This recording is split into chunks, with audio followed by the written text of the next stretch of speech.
A phone buzzes, one rude line changes your heartbeat and steals the next 10 minutes. And you think you are choosing a reply, but you are already inside the first trap. By the end, you'll know 9 social traps that make people easy to control, and the calm move that breaks each one. Rule 1A is reaction bait. The text, comment, or tone lands in a way that pulls you off balance. Sometimes someone meant it that way. Sometimes they're just careless, impatient, or repeating a habit. Either way, the effect is the same. Your attention snaps to the sting, and your thumb starts moving before your judgment has caught up. That sting is real. Epictetus starts from that. An impression arrives and it can feel true before you have checked it. The trouble begins when you treat the feeling as an order. Answer now, defend yourself now, fix the mood now. The urge is strongest when you mistake discomfort for a command. You know the next part. You fire back to prove you are not rattled. You write a paragraph to sound reasonable. You reopen the message 3 times, waiting for the shape of it to change. You call someone to vent, and the whole evening bends around a sentence that should have taken 20 seconds. Seneca would not call that strength. It is haste borrowing from your time, your focus, and usually your next decision. The cleaner move is separation, not numbness, not pretending the line was kind, just pulling the pieces apart. What was said, what you think it means, and what you owe in response. Ask yourself right there at the table, what happened? What am I adding to it? Does this need a reply, a boundary, a record, or nothing until later? Next time, do one simple thing before you type. Set the phone face down and wait a minute. Let your shoulders drop. Read the message again with your face out of the glass and your breath back in the room. Then decide. If a reply is needed, keep it short and factual. If it can wait, let it wait. Silence is not surrender, but delay has to stay honest. If the message concerns work, money, safety, or a real obligation, calm does not mean drifting. It means choosing the right action instead of the fastest reaction. That distinction matters. So when the buzz hits, name it once. First impression, not command. Then pause before you answer. That small gap is where the trap starts losing its grip. Rule 1B is where the pause gets useful. The message is still open on the screen. The jab is there. Your face has already changed and your thumb is hovering, ready to fire something back before you've even checked what this thing is. This is the split. Fact, story, required action. Fact is the actual text in front of you. Story is the meaning your mind adds in a flash. They're insulting me. They want to fight. I have to answer now. Required action is the part you still owe the situation after the dust settles. Epictetus keeps that line clear. What arrives isn't yet your judgment. Seneca warns in his own way that haste gets ugly when emotion is already pulling. Once you sort those 3 pieces, the room changes a little. A rude text is still rude. A careless tone is still careless. But not every awkward message is a trap, and not every pressure pattern is deliberate. Sometimes it's habit, sometimes clumsiness, sometimes plain misunderstanding. If you treat every sting like a conspiracy, you'll waste half your evening. The trick is to stop feeding the story before you know what action is required. Is this a boundary issue, a real mistake, a detail that needs correction later, or just a sour line that does not deserve your whole nervous system? That question is smaller than the emotion, and that's why it works. Next time, do one simple thing. After the first read, set the phone down and name the 3 parts out loud or in your head. Fact, story, required action. Then wait. A few breaths, a walk to the sink, a sip of water, enough time for the body to stop sprinting. If an answer is actually needed, you'll write a cleaner one. If it isn't, you've spared yourself a reply that would have created a second problem. That is not the same as pretending nothing happened. Calm restraint is one thing, responsible action is another. If there's a deadline, a correction, or a boundary to set, you still do it. The difference is that now you're answering the problem, not the sting. So when the comment lands wrong, when the text pricks, when the little jab tries to borrow your attention, separate what happened from the story it invites. Name the fact, test the story, then choose the required action, or choose not to reward it. When you do reply, answer the problem, not the hook. A rude message can make your body act like the insult is the emergency. Your thumb wants to fire back. Your mind starts drafting a correction, a defense, maybe a line that will finally make the other person see it your way. But now you're no longer solving the task in front of you. You're wrestling the bait. So split the content from the pressure. If the message is rude, but the task is real, keep your reply short, factual, and useful. If the task is being used as cover for a demand, do not reward it with a paragraph. The first impression says react now. Epictetus would treat that as only an appearance until you assent to it. There's a small gap there, and that gap is where your choice lives. Paneatus helps because he asks what conduct fits your responsibility. Not, how do I win this exchange, but what belongs to my role, my duty, and the actual facts. That changes the shape of the answer. You are not being passive. You are picking the right amount of force for the situation. Sometimes that means a brief correction, sometimes a boundary, sometimes silence, because there is no practical issue to answer. A clean reply can look almost plain. One sentence, one answer, one next step. I can look at this tomorrow. That isn't correct. The updated file is attached. I'm not discussing this by text. Then stop. Don't stack on extra explanation like you're asking permission to exist. Every extra line gives the other person another handle, whether they meant to use one or not. That doesn't mean never respond. If there's a real mistake, a real deadline, a real obligation, answer it. If a manager needs the file, send the file. If a family matter needs a decision, make the decision. Calm restraint is not neglect. It's refusing to let offense choose the form of your reply. So here's the next time tactic. Before you hit send, read the line once and ask, does this answer the issue, or does it perform my irritation? If it performs irritation, cut it. If it answers the issue, keep it lean. That small habit saves time, protects your dignity, and keeps the hook from running the conversation. Now the shape changes. You're in a meeting or at a dinner table, and someone criticizes you in front of other people. The room goes still. Your face gets hot. Rule 2A is simple. Don't rush to save your image. Slow the moment down before you answer. Because in public, the pressure is part of the event.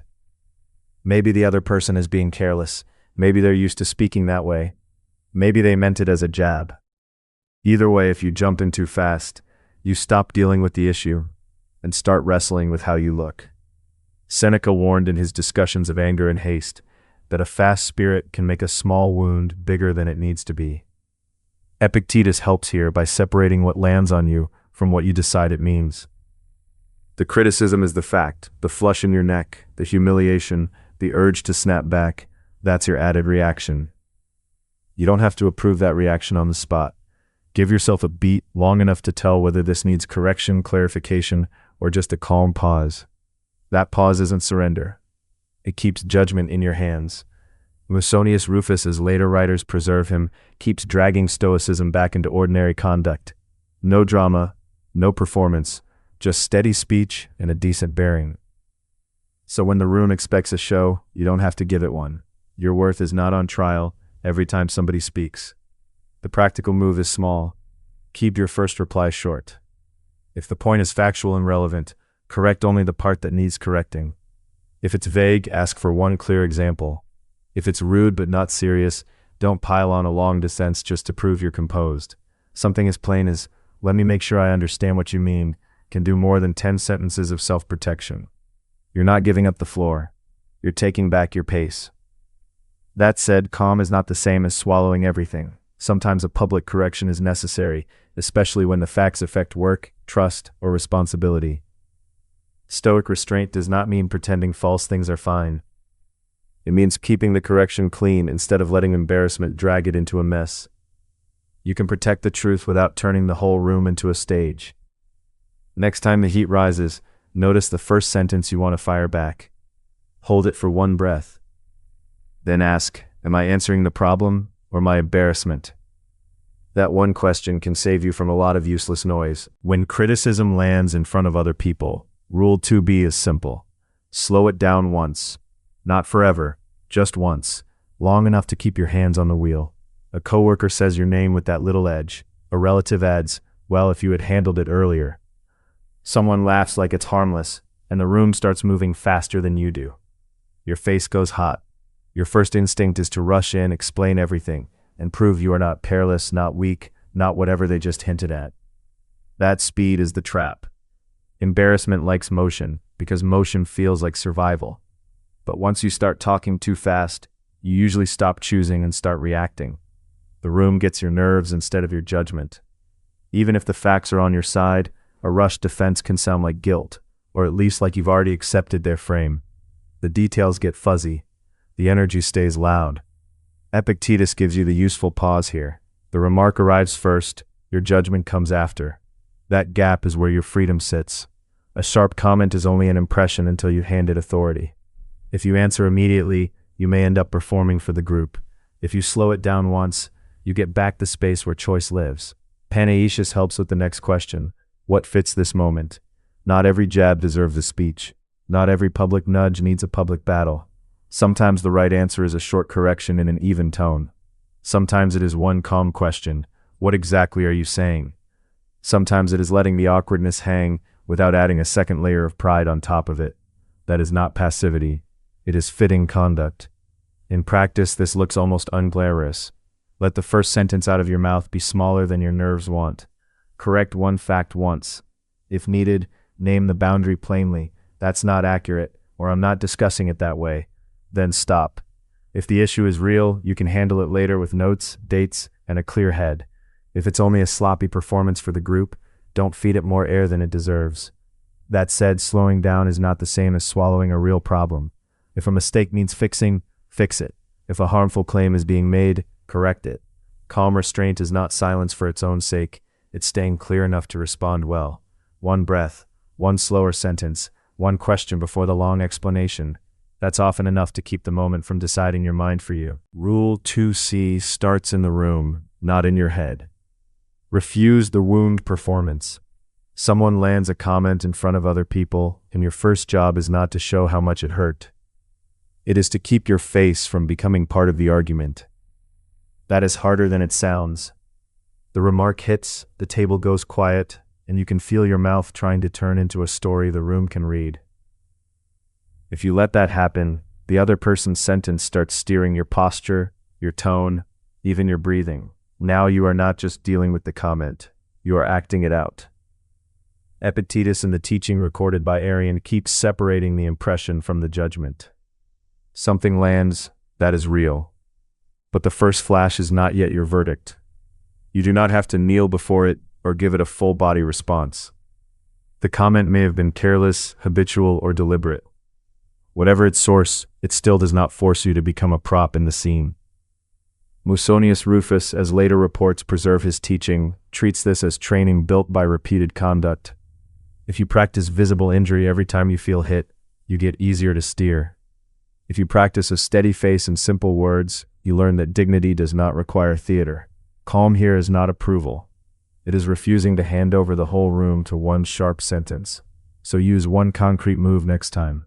Take one breath, set your jaw loose, and say only what needs saying. That's not accurate. I don't agree with that framing. Then stop. No extra heat, no big explanation, no dramatic silence that begs the room to notice your suffering.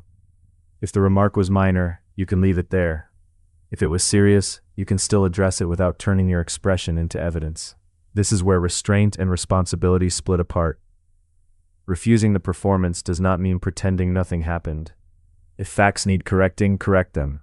If a boundary needs naming, name it. If a later conversation is needed, have it later, when your voice is your own again. What you are refusing is the reflex to bleed on cue, just because the atmosphere expects it.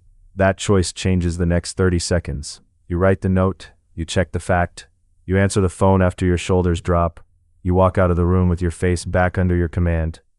The issue may remain, but the spectacle does not get your cooperation. Rule 3A starts the moment someone leans in beside the coffee machine and drops their voice. You know the setup, a story about somebody who isn't there, offered like a favor, a warning, or a private little honor. The rule is simple enough to say and harder to live. Don't step into the triangle. That triangle always has 3 people in it, and only 2 of them are speaking. It's easy to nod along. Easier still if the tone sounds concerned, or if the speaker makes you feel chosen for the inside version. But once you answer in kind, one more comment, one more little jab, you're no longer just hearing news. You're helping carry a judgment about a person who can't answer back. Seneca is useful here because he pays attention to how other people's agitation spreads when we let it. Gossip is often just that agitation, given a chair. Epictetus gives the clean pause between what reaches your ears and what you decide to do with it. A rumor is not an order, a private complaint is not proof, a knowing look is not a command. There's a small gap there, and that's where you still have a choice. You can keep the fact that someone spoke. You do not have to keep the attitude they were trying to hand you. Panaetius helps with the duty side. Not every silence is weakness, and not every reply is loyalty. If there's a real issue that belongs in a direct conversation, it should go there. If there's no useful purpose, don't dress curiosity up as character. A plain line works well. I'd rather not talk about them when they're not here, or, if it matters, maybe it should be said directly. Calmly, without a speech. The aim is not to shame the other person, it's to stop yourself from being recruited into borrowed resentment. That doesn't mean pretending every awkward conversation is harmless. If there's genuine misconduct, safety risk, or something that must be reported through the proper channel, handle it responsibly. Stoic restraint is not cover for looking away. It's a way of keeping your judgment clean so you can send real problems where they belong. Next time the invitation comes, notice the shape before you answer. Ask in your own head whether this is useful, necessary, or just adhesive. If it's only adhesive, loosen your grip, change the subject, and turn back to the task in front of you. That's enough. You don't need to prove belonging by helping build somebody else's story. Rule 3B is simple. Decline the triangle. You're in the break room, the family kitchen, or half a hallway conversation when someone leans in with a private story about a third person who isn't there. The tone is easy, maybe even friendly. Still, a line is being drawn, and you're being asked to stand on it. If you nod, you've entered.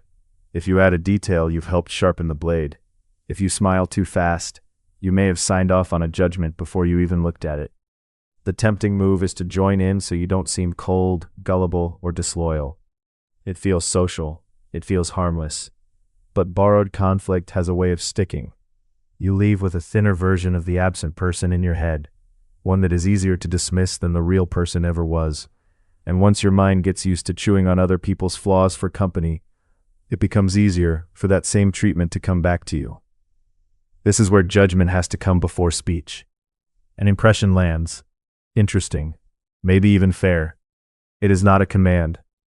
Epictetus treats impressions that way, something to examine before you agree. The fact that a remark is shared in confidence doesn't make it true, useful, or yours to pass along. Panaetius, writing about fitting conduct and responsibility, points in the same direction. The question is not just what you can get away with, but what belongs to your role in that moment. If you are not the witness, not the judge, and not the person involved, you do not need to invent a verdict. The next time tactic is plain. Say one clean line. I don't know enough to judge that. Or, I'd rather not talk about them when they're not here. Then redirect to something concrete. The task, the plan, the actual problem on the table. If the other person keeps pressing, don't mistake repetition for importance. Repeat the boundary if you need to, and stop there. No speech, no performance. That doesn't mean freezing every awkward exchange into suspicion. Some concerns are real and need to be discussed, documented, or addressed. Calm restraint is not the same as looking away. The test is simpler.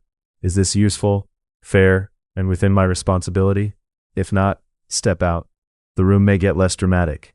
Your mind gets cleaner. Rule 3C is straightforward. When gossip starts, redirect to something real. Not with a speech, and not by correcting everyone in the room. You're at the office table, one more comment is drifting across, and the pressure is right there, trying to pull you in. The easy move is to join the pile-on, defend somebody, or prove you're on the right side. Once you do, your next sentence starts serving the room instead of the task. That's the trap. Gossip feels social, but it quietly shifts your attention from responsibilities to impressions. Epictetus keeps returning to the same hinge. An impression can show up, but you still have to decide whether to assent to it. You can notice the bait, separate it from what you actually know, and choose a response that helps rather than flares the room. Ausonius Rufus points in the same direction through ordinary conduct. No performance, no little courtroom in the break room. Just plain speech, steady behavior, and not making noise the center of life. Gossip often dresses itself up as closeness. Come on, say what you really think. Help me judge this. But borrowed belonging gets expensive fast, because it trains you to speak loosely about people and loosely about facts. So redirect. Ask, what's the next step on this project? Ask, what do we actually know? Ask, what needs to be done by Friday? If the talk is drifting around someone who isn't there, bring it back to the work that still needs handling. If someone wants your speculation, say, I don't know enough to judge that, and move back to the concrete thing in front of you. That is restraint, not coldness. And restraint is not the same as ignoring a real problem. If the conversation is hiding actual harm, a decision that has to be made, or something that needs reporting, then the responsible move is direct and specific. Redirecting is for the loose, speculative chatter that feeds on itself. It is not a way to dodge duty. Next time, keep one clean sentence ready. What are we solving? Or, what do we know for sure? Use it early, while the room is still only half committed to the detour. You don't need to win the moment. You only need to bring it back to reality. Do that a few times, and the room can keep talking, while your attention stays where it belongs. A message lands while you are still in motion. An invite marked urgent. A text that says ASAP. A manager calling twice. A family member asking for a decision before dinner. The room shrinks a little. Your pulse answers before your judgment does. Rule 4A is simple. Don't let the label decide the reply. A real deadline can exist. So can a fake one, or something merely uncomfortable for the person asking. The trap is not always a lie. Sometimes it is habit, sometimes pressure, sometimes just poor planning. What makes it dangerous is how quickly it tries to narrow your mind until you answer just to make the feeling stop. That fast reply, that defensive explanation, that instant yes, those are often less about the issue than about escaping the heat. Epictetus is useful here because he keeps the first impression in the category of check it. A flashing screen is not proof. A sharp tone is not proof. The body may already be leaning toward action, but you still get a second before you hand over your attention. In that second, ask the plain question, what is this exactly? Urgent, inconvenient, or simply loud? Seneca keeps pointing to the cost of haste. If you absorb other people's urgency automatically, they start setting the pace of your day. You answer before you know the deadline, before you know the consequence, before you know whether the request is even yours to solve. The practical move is small. Pause long enough to identify the real deadline, the real risk, and the real owner of the problem. If the request is genuine, it will still be genuine after a short check. That pause is not a refusal to help. It is not coldness. It is not pretending every urgent message is manipulative. Sometimes someone really does need a quick answer. If safety is involved, if work truly has a deadline, if a family matter cannot wait, then act. But act from clarity, not from the pressure of the subject line. Next time, use one line to buy yourself room. I saw this. I need 10 minutes to check it properly. Then look at the screen again with a steadier face. Those 10 minutes often show you whether you need to move fast, ask one more question, or simply let someone else manage their own emergency. The point is to stay available without becoming available on demand. Rule 4B starts with a simple check. Ask what actually changes if you wait 10 minutes, an hour, or until morning. A message starts buzzing on the desk. The screen flashes. The body wants to answer before the brain has even caught up. That is the moment to slow the hand and test the claim. The first question is the actual deadline. Not the tone, not the capital letters, the deadline. If nothing breaks by waiting, then the pressure is just pressure. If something does change, you need to know that before you send anything. Seneca's warning in substance is that haste can spend your peace before the situation is even clear. Then ask what concrete consequence changes. Does a delay cost money, safety, trust, or a real opportunity? Or does it only spare someone a few seconds of discomfort? That difference matters. A sharp reply may feel efficient, but it can also create a second problem you did not need. Epictetus keeps the useful boundary here. An impression arrives, but it does not own your assent. The third question is who owns the problem? Is this yours to fix, yours to answer, or just yours to witness for now? Not every urgent tone is manipulation. Some of it is habit, some of it is clumsy, some of it is real need. Stoicism is not a license to distrust every request. It is a way to check whether you're being pulled into someone else's tempo before you have measured the thing in front of you. Here is the move for next time. Put the phone face down, breathe once, and ask out loud, what changes if I answer later? If the answer is nothing important, draft a plain reply after the pressure loosens. If the answer is something real, answer with your attention intact, instead of from the edge of a reflex. There is an obvious limit. If the issue touches safety, a true deadline, a child, a contract, or work that genuinely depends on speed, then respond. Calm restraint is not neglect. Panaceous, as later writers preserve his approach, ties duty to the role and the situation in front of you. Neither theatrical delay nor obedient haste, but the fitting action. That is enough for this rule. Not coldness, not suspicion, just a pause long enough to see whether urgency is calling for action or only borrowing your nerves. Rule 4C is simple. Protect your judgment from speed. A message lands late in the day. The subject line looks important. The phone buzzes again, and your hand is already moving before your eyes finish the first line. That rush is the problem. Not the message itself, but the tempo it tries to put into your head. If you answer inside that tempo, you can give away more than a minute. You can say yes too fast, take on a burden you should have checked, or show up with half the facts because silence feels awkward. Seneca keeps circling this mistake. Haste lets pressure borrow your judgment before you've had a chance to inspect it. So build a small acknowledgement protocol. First, confirm receipt. I saw this. Then state when your judgment will be complete. I'll check the details and reply by 4:30. And then actually respond at that time. If the issue is genuinely urgent, say so after you've identified the deadline and the consequence. A real emergency is one thing. A loud request dressed like an emergency is another. Epictetus gives you the gap between event and assent. The message arrives. Your agreement does not have to arrive with it. Read it once, set the phone down, and ask a plain question. Does this need action now, or only attention now? Some things do require immediate movement. A missed safety issue, a live client outage, a family matter with real stakes, those deserve speed. But speed alone is not proof. When the matter can wait, use clean language. I'm checking one detail and will get back to you this afternoon. Or, I can answer after I confirm the schedule. That's not evasive. It keeps your reply tied to the facts instead of to the pressure. The pause still has to be honest. Calm restraint is not the same as dragging your feet. Some requests belong to your role, and some deadlines are legitimate. Panaceous is useful here because duty is about the fitting response, not the flustered one. So look at the actual responsibility, then answer at that level. Next time your screen lights up and the room seems to narrow around it, set the phone down for 10 seconds. Read the note again. If there's a real deadline, name it. If there isn't, choose a time and say it out loud in your reply. Then follow through. No borrowed speed in the middle of your judgment. Just a mind that gets to finish the job before the fingers do. Here's the trap that changes shape. Someone says, "You're the only one I trust," or "You're so reliable." It lands like warmth. Then the assignment shows up. Suddenly you're carrying work you never agreed to carry. Rule 5A is simple enough. Don't let praise make the decision for you. This one matters because it doesn't look like pressure at first.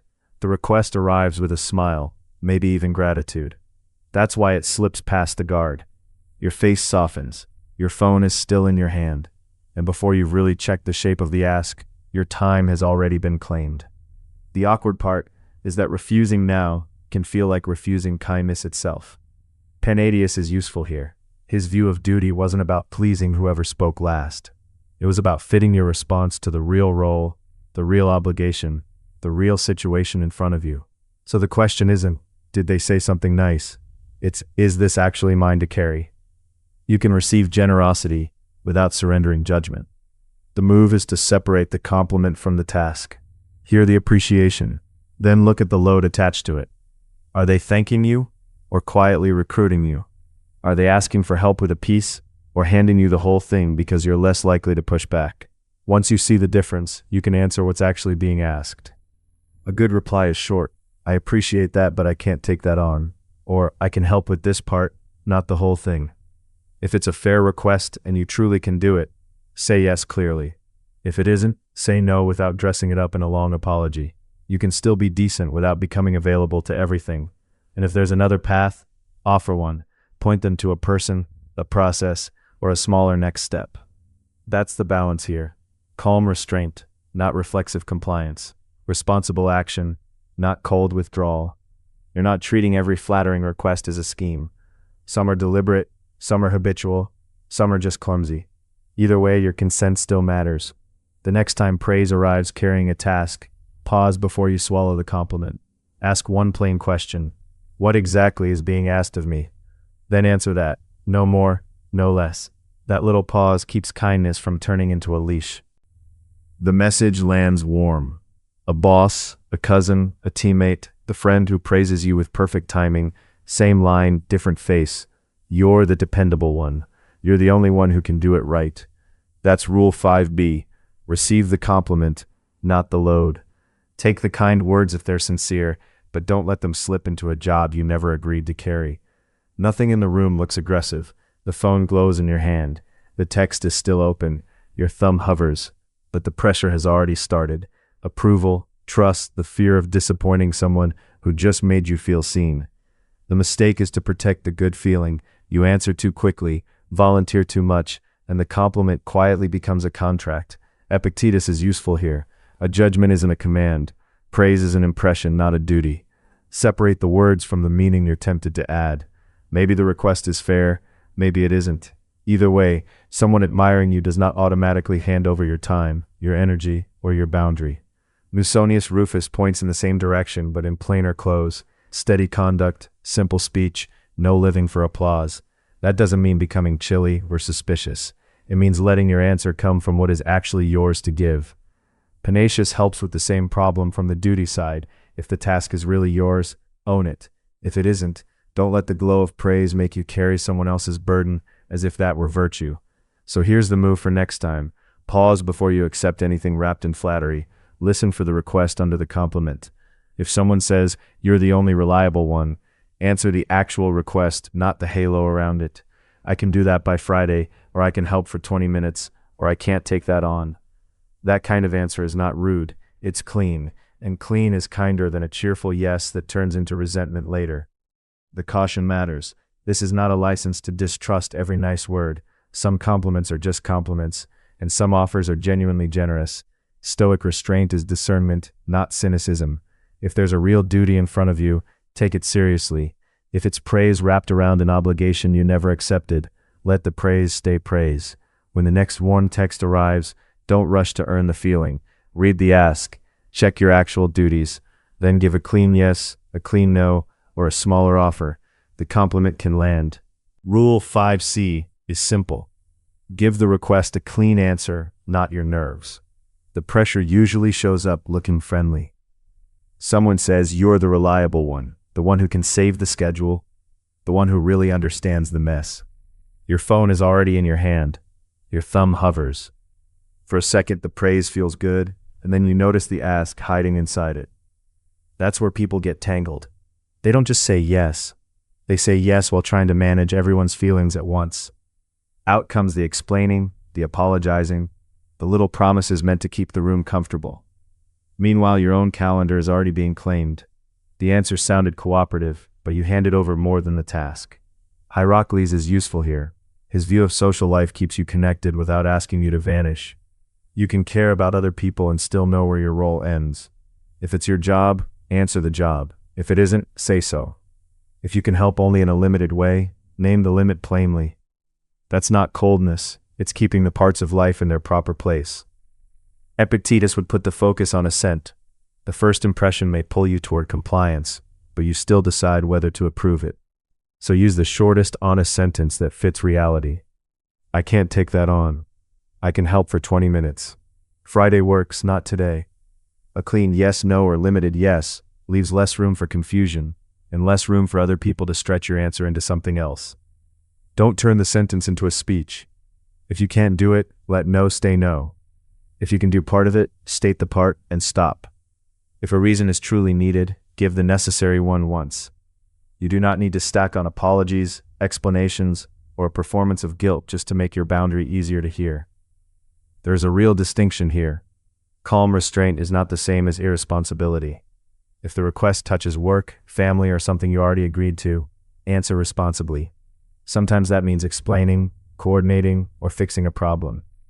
But responsibility is not automatic compliance, And courtesy is not permission for every demand that lands on your screen. Next time a message comes in, pause once before you reply. Read it again. Decide which answer is true. Yes, no, or this much. Then send only that. No extra padding, no rescue mission for the other person's disappointment. Clean answers keep your day from being quietly handed away in fragments. Now the pressure turns inward. You open social media, hear about a new job, a cleaner routine, a bigger apartment, and suddenly your own life feels smaller. Rule 6A is simple. Don't let someone else's visible result become the scorecard for your day. It starts in ordinary places. A phone glow in your hand, a comment at lunch, a friend's promotion photo with the neat caption underneath. There's no alarm bell, just that small drop in the chest. The mind begins sorting lives into higher and lower. That's where the trouble begins. Because a snapshot is not a whole week, and a visible win is not a full measure of character. Sometimes the feeling comes with admiration, not resentment. You may even be happy for the other person and still hear the quiet question, why am I not there yet? That question can lead somewhere useful if it turns into work. Left alone, it turns into self-contempt and drags your attention away from the errands, conversations, and responsibilities actually sitting in front of you. Epictetus is useful here because he keeps separating the first impression from the judgment you give it.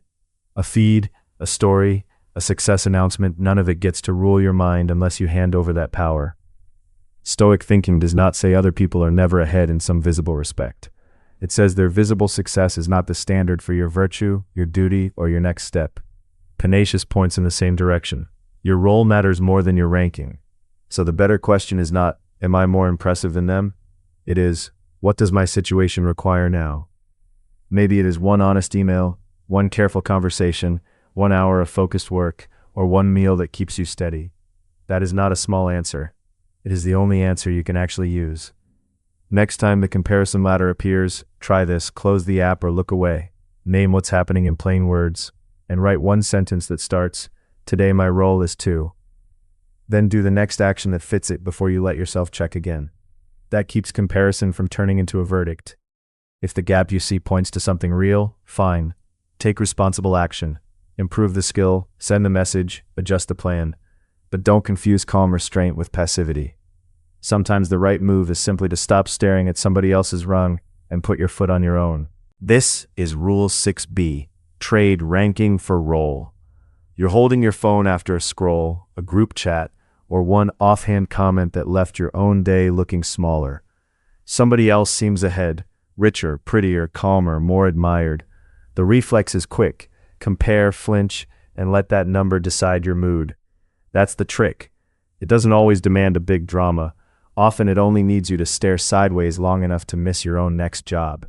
What gets damaged first is attention. Comparison starts turning the room into a scoreboard, and suddenly you're not thinking about the email in front of you, the call you meant to return, or the person sitting across from you. You're thinking, how am I doing? When the better question is, what is required here? Seneca keeps circling this waste of life. Time gets spent on appearances, rivalry, and borrowed standards, and then the day is gone. You can't call that time back. The cleaner measure is role. Not who am I beating, but what part am I actually playing? Friend, parent, worker, child, citizen, neighbor. Panaetius, as later writers preserve his line of thought, presses this point. Fitting conduct belongs to your real obligations, not to somebody else's highlight reel. That gives you a steadier center when ranking starts tugging at your mind. So when the comparison spike hits, don't look for your place on the ladder.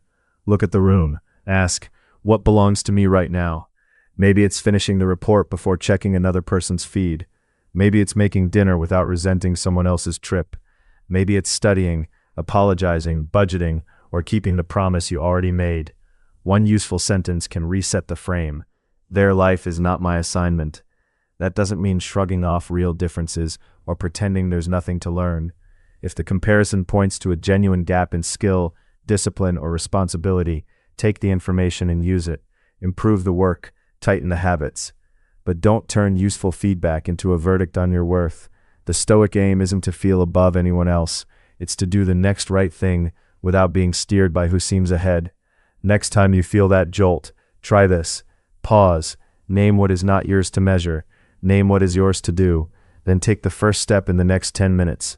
Read the message, start the task, make the call. That's how you leave the scoreboard and come back to your life. Rule 6C is simple enough to read fast and hard enough to practice. Measure yourself by today's action. That matters the second the feed opens and your thumb starts wandering. A promotion flashes by, a renovated kitchen, a vacation that looks edited by a patient God. Your face tightens before you've even decided what you're feeling. The bad reflex comes in fast. Check again. Compare faster. Explain your place in the world. Promise yourself you'll catch up by tonight. Epictetus would say the trouble starts when you treat the impression as if it were the verdict. The screen shows an outcome. You supply the judgment that you are behind, lesser, or stalled. That judgment can start steering your whole afternoon. Palladius, as later writers preserve him, points in a steadier direction. Ask what fits your role, your moment, your actual responsibilities.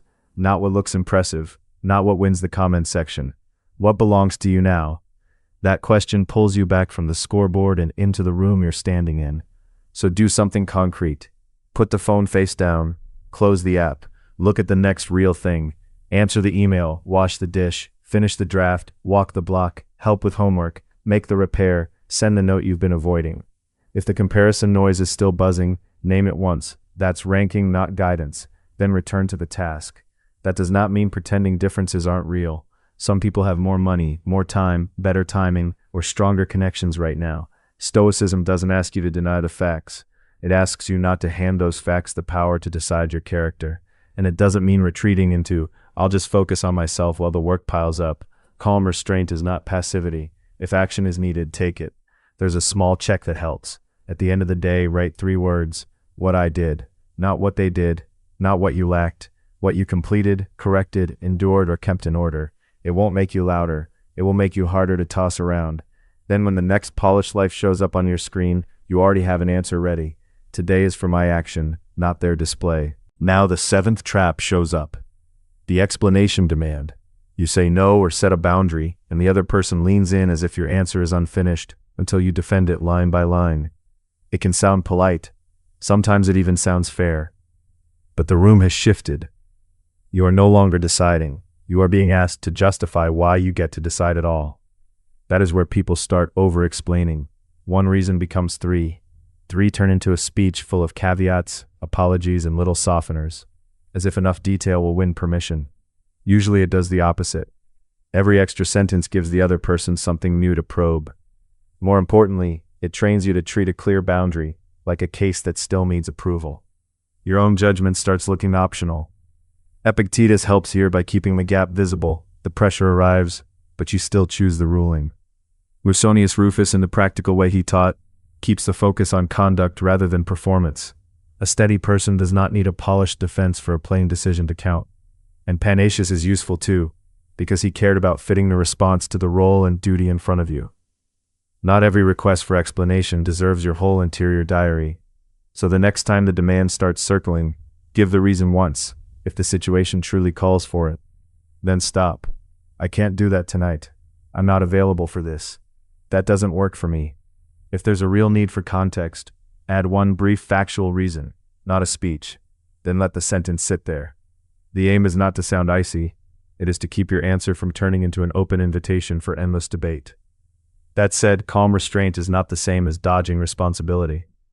If your decision affects a shared task, a deadline, or someone's welfare, explain enough to be fair.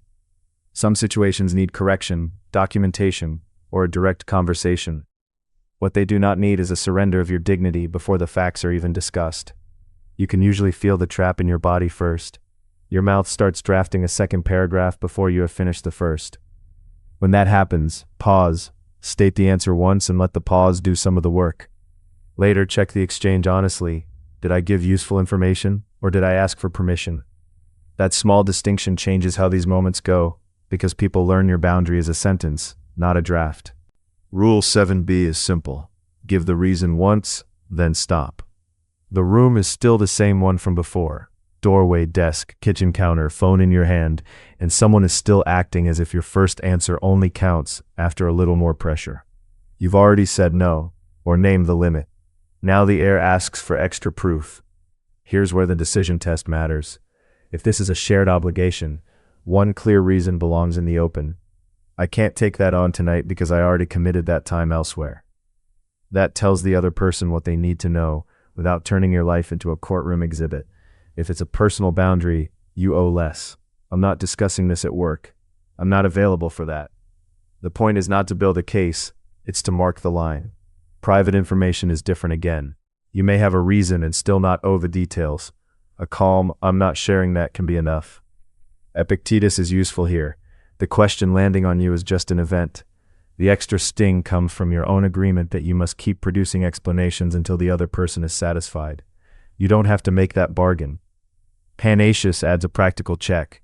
Answer in a way that fits the role and the duty in front of you. If safety, work responsibility, or a real shared task is involved, clarity matters. Stoic restraint is not the same thing as being vague where people genuinely need to know what's happening. You can state what needs stating and still refuse the second and third round of interrogation. That means one clean sentence, not a bundle. No 3 softer versions. No apology stack. No long closing speech. If the reason is relevant, give it once. If it isn't, keep the boundary and leave the rest private. Calm isn't cold. It just doesn't keep volunteering for cross-examination. Next time, have a line ready before the moment turns slippery. That doesn't work for me. I've decided not to. I'm not able to discuss that further. Say it once, at normal speed, and let the pause do its work. If the issue truly needs action, act on it. If it only wants more defending, stop feeding it. Rule 7C is simple. Once the boundary is clear, leave it there. You've already said no to the extra task, or "I'm not discussing that here," or "I'm leaving after dinner." Then comes the pause, the raised eyebrow, the second ask. That's where people lose the line by trying to sweeten it. The move is not to explain again. It's to repeat once, then redirect or end the thread. "I can't take that on." If they push, "No, I can't take that on," then change the subject, turn back to your work, or stand up and go. In a message, stop at the sentence. Don't add the paragraph that turns your boundary into a debate. Epictetus helps with the half-second before you react. A look, a silence, a follow-up question is only an impression. You can notice it without treating it like an order. The old reflex says, add more reasons, soften it, rescue the other person from disappointment. But if your answer already says what needs saying, more words usually make it wobblier, not kinder. Panaetius keeps the duty side in view. Sometimes you do owe an explanation. Sometimes you owe a clean refusal. Sometimes you owe repair if you made the mistake. That part matters. But you do not owe a courtroom speech every time somebody keeps pressing after the matter is settled. Honesty is required. Endless self-defense is not. So next time, give one plain sentence and let it stand. If the pressure continues, repeat the same line once without fresh material. Then carry out the boundary. Leave the room, end the call, stop typing. If you promised, "I'll respond tomorrow," then respond tomorrow. Not in a panic because the thread got uncomfortable. The exception is real responsibility. If you actually made a mess, fix the mess. If someone needs a clear answer because your silence would leave them hanging, give it. Calm restraint is not the same thing as dodging what you owe. The difference is easy to feel. One protects a finished decision, the other avoids the work of answering. There's a small test for this. When your hand starts reaching for one more line, read your sentence once and ask whether it already does the job. If it does, send it or say it, then stop. The boundary becomes real only after the sentence survives the second beat. A message goes unanswered. The tone turns colder. Someone who used to reply fast now leaves you on read, and you're sitting on the couch with the phone face up in your hand, staring at a single delivered message like it owes you money. That is Rule 8A, the silence vacuum. The gap stays small, but your mind keeps trying to stuff it full. First comes the fact. They haven't replied yet. Then the story starts sprinting ahead of it. Maybe you offended them. Maybe they're punishing you. Maybe this means something bigger than it does. Sometimes the silence is deliberate, sometimes it's habit, sometimes it's just life being messy. The problem is that your head acts like the first guess is already proof. That's where Epictetus is useful. Separate the thing that happened from the judgment you've attached to it. A short tone is a short tone. A delay is a delay. Anything beyond that needs evidence, not panic. Seneca fits here too, because borrowed unease burns time. You can spend half an hour reopening the same message thread, and still know less than you knew at the start. So don't answer absence with a flurry. Before you text again, write 2 lines somewhere. What I know and what I'm guessing. That tiny split is the whole trick. It keeps you from apologizing for things you haven't done, chasing reassurance like it's medicine, or acting as if silence has already handed down a verdict. If there's a real reason to check in, do it once, and do it plainly. Hey, I saw your message and wanted to check whether you still want to talk. No accusation, no long speech, no mind reading. Then stop. If there isn't a real need, leave the phone alone for a while and let the room stay quiet. That doesn't mean pretending nothing is wrong. Calm restraint is not the same as ignoring a boundary, a work problem, or a broken promise. If something needs a direct response, give it one. But give the response to the facts, not to the fog. Most of the damage happens in that pause before the second message, when uncertainty feels like a trap and the inbox starts to run the house. Don't let it. Name what is actually there, notice what is not, and keep your hands off the empty space until you have something real to hold.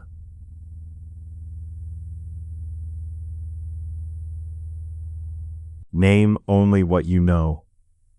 That is Rule 8B, and it matters the first moment the phone stays quiet.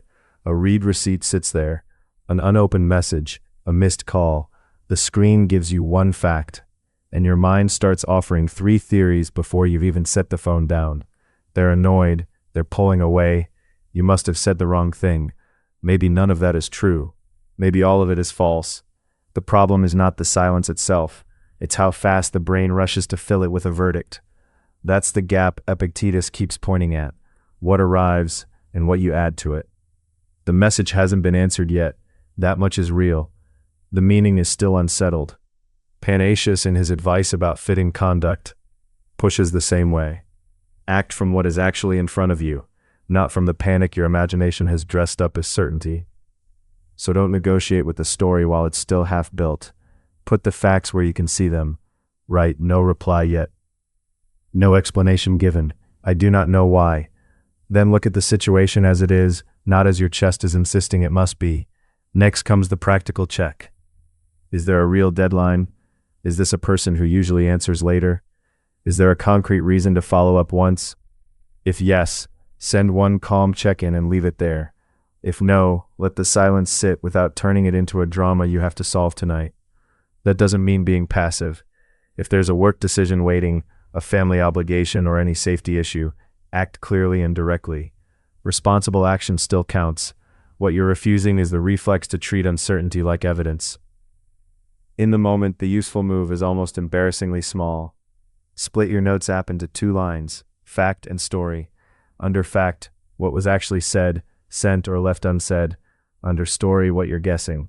Then ask which line can guide your next step. Most of the time, fact tells you to wait, and story begs you to hurry.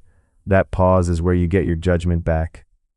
Not by forcing an answer out of the silence, but by naming only what has truly appeared. Rule 8C is simple. Decide whether to check in once, and then stop. The moment the reply goes missing, your thumb starts acting like it has a job. You stare at the phone, reread your own message, and feel the urge to send a little nudge, then another, just to make the silence smaller. It usually does not make anything clearer. It just hands your attention over to a gap. Say you sent one normal message about dinner, a work handoff, or a family detail. The room keeps going. Kettle on, laptop open, shoes by the door. Your phone stays face down, then face up, then face down again. In that pause, the mind starts inventing a whole backstory. Did I sound sharp? Are they annoyed? Did I miss something? None of that is knowledge yet. It is only your nerves trying to finish the sentence for them. Epictetus helps here by separating the appearance from the judgment. Silence is a fact. Delay is a fact. A rejection, an insult, or a crisis are separate claims, and they may not be true at all.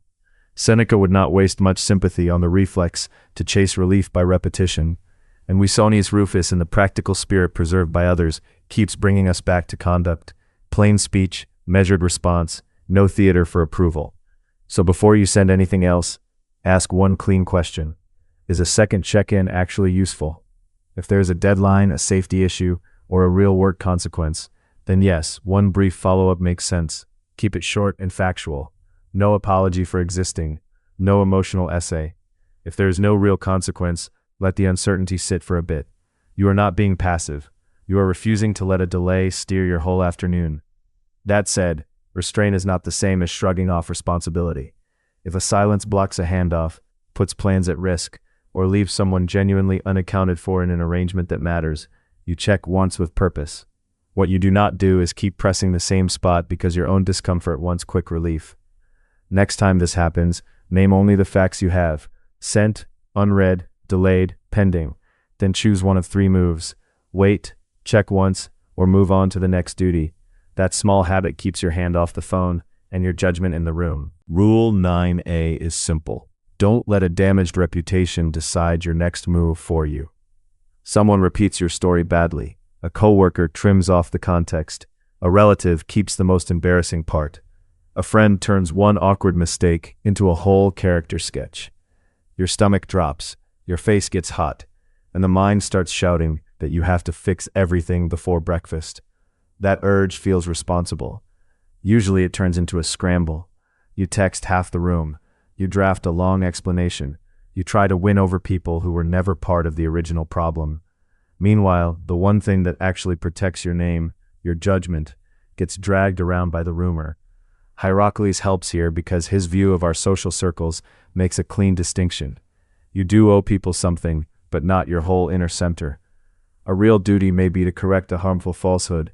It may matter for work, trust, or safety, but correction is not the same as campaigning for universal approval. Not every bad version of you deserves a press tour. Epictetus, as recorded by Arrian, keeps pointing to the space between the event and your ascent. A rumor is an event. I must answer everyone now is your extra layer. Separate them. Look at what was actually said, what is only being repeated, and what consequence is real.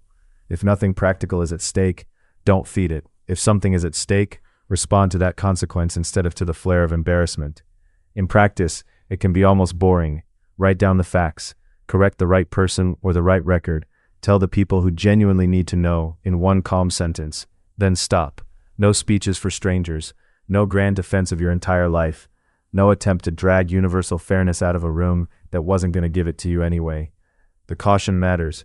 Calm is not the same thing as passivity.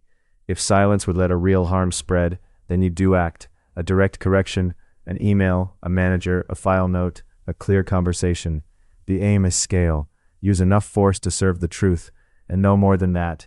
Next time it happens, pause before you reply and write 3 lines. What was said, what is actually true, and who truly needs to know. If the answer is almost no one, let the rumor shrink on its own.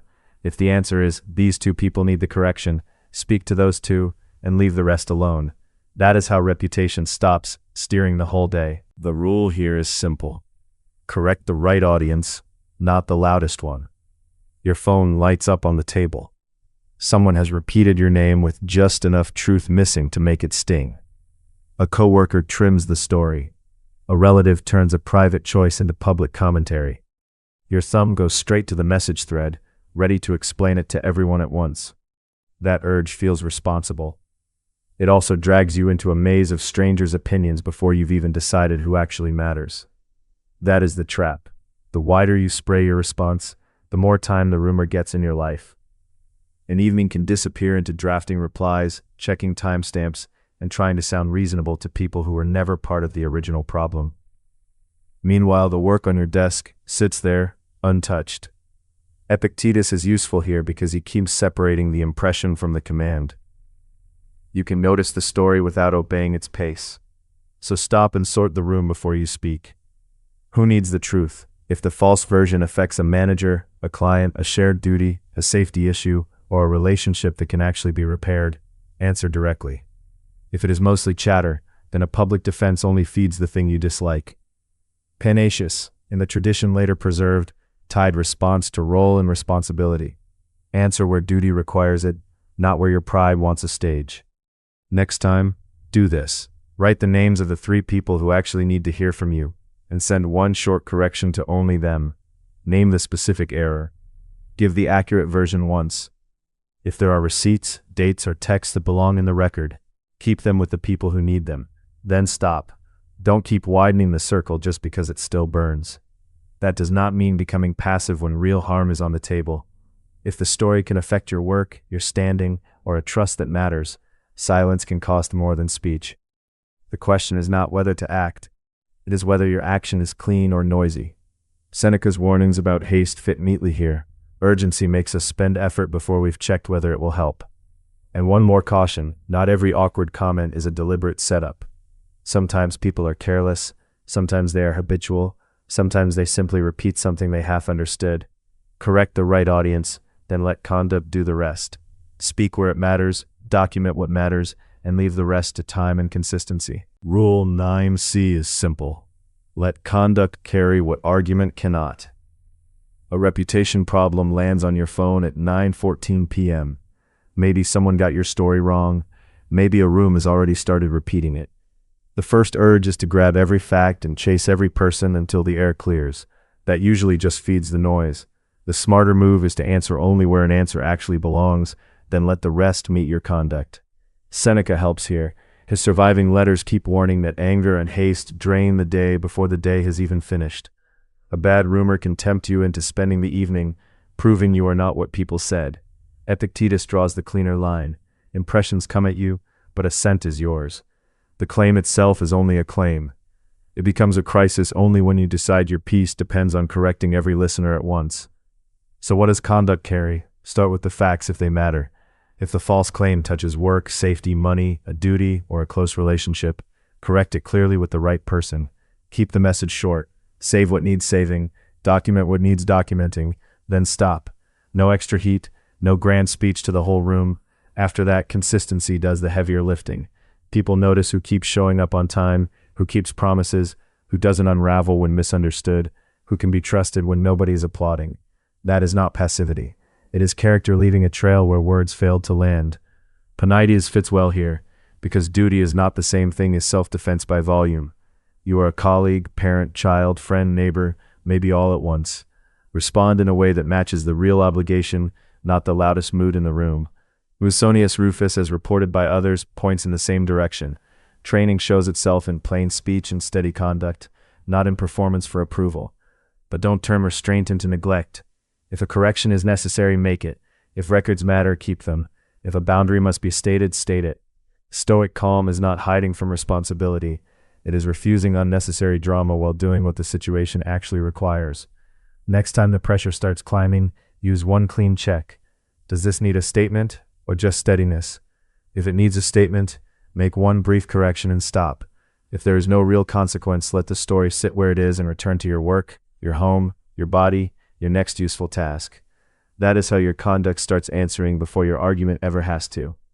If this lesson helped you, like the video, subscribe to the Inner Citadel, and comment with the situation you want handled with